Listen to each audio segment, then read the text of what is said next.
পরশুরাম কি ফিরে আসলো? কারণ পরশুরামের এই পর্বে দেখা গিয়েছে যে টটিনি, নন্দিনী ও তার মারা সবাই মিলে কিন্তু গল্প করছিল।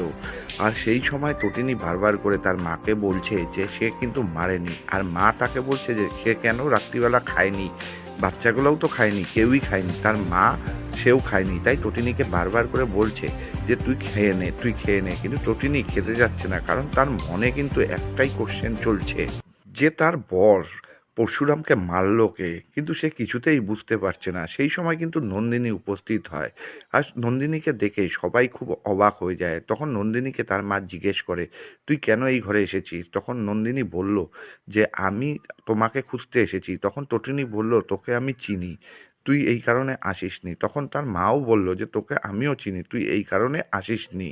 এর পরের দৃশ্যই দেখা গেল যে নন্দিনী, তটিনী ও তার মা নিচে যখন যাচ্ছিল, সেই সময় বাবিন মদ্যপ্ত অবস্থায় ঘরে ঢোকে এবং তটিনীর সাথে বাবিনের একটি তর্কাতর্কি হয়। সেখানে বাবিন কিন্তু তটিনীকে খুব বাজেভাবে অপমান করে এবং তাকে তার দুই ছেলে নিয়ে বাড়ি থেকে চলে যেতে বলে।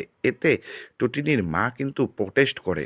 সেই সময় নন্দিনী কিন্তু বাবিনকে নিজের ঘরে চলে যেতে বলে, আর ঠিক সেই সময় বাবিনের মোবাইলে কিন্তু একটি ফোন আসে। ছদ্মবেশে থাকা একজন ভদ্রলোক বাবিনকে ফোন করে কিন্তু হুমকি দেয় আর বলে যে তুমি মেরেছো পরশুরামকে, তিনটি গুলি মেরেছো। তখন বাবিন খুব টেনশনে পড়ে যায়। বাবিন বারবার করে জিজ্ঞেস করে, কে বলছেন আপনি, কে বলছেন আপনি? কিন্তু উল্টা দিক থেকে বারবার করেই বলা হচ্ছিল যে সে মহাদেব বলছে এবং সে সমস্ত কিছু বিনাশ করে দিবে এবার। এরপর সেই ফোনটি কেটে যায়, বাবিন নিজের ঘরে চলে যায়। এরপরেই দৃশ্য পরিবর্তন হয়। তার ছেলে দুটো শুয়েছিল, সেই সময় তার মোবাইলে ফোন আসে। যখনই তারা মোবাইলে ফোনটি ধরে, সেই সময় কিন্তু ফোনের উল্টা পাশ দিয়ে প্রচুর ঢাকঢোলের আওয়াজ পাওয়া যাচ্ছে।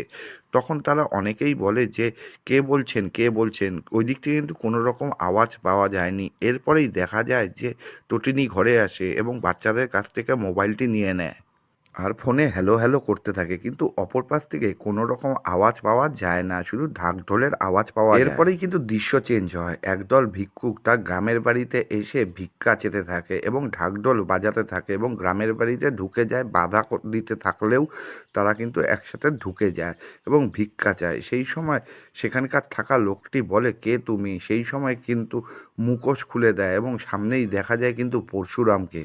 সে বন্দুক বের করে সামনে যে থাকা লোকটিকে গুলি করে দেয়। ঠিক সেই সময় কিন্তু আমরা দেখি যে পরশুরাম হসপিটাল থেকে বন্ড সাইন করে বের হয়ে গেছে এবং তার জীবন কিন্তু এখনও বিপন্ন। এর পরবর্তী এপিসোড কিন্তু নাটকীয় একটি মোড় আসতে চলছে।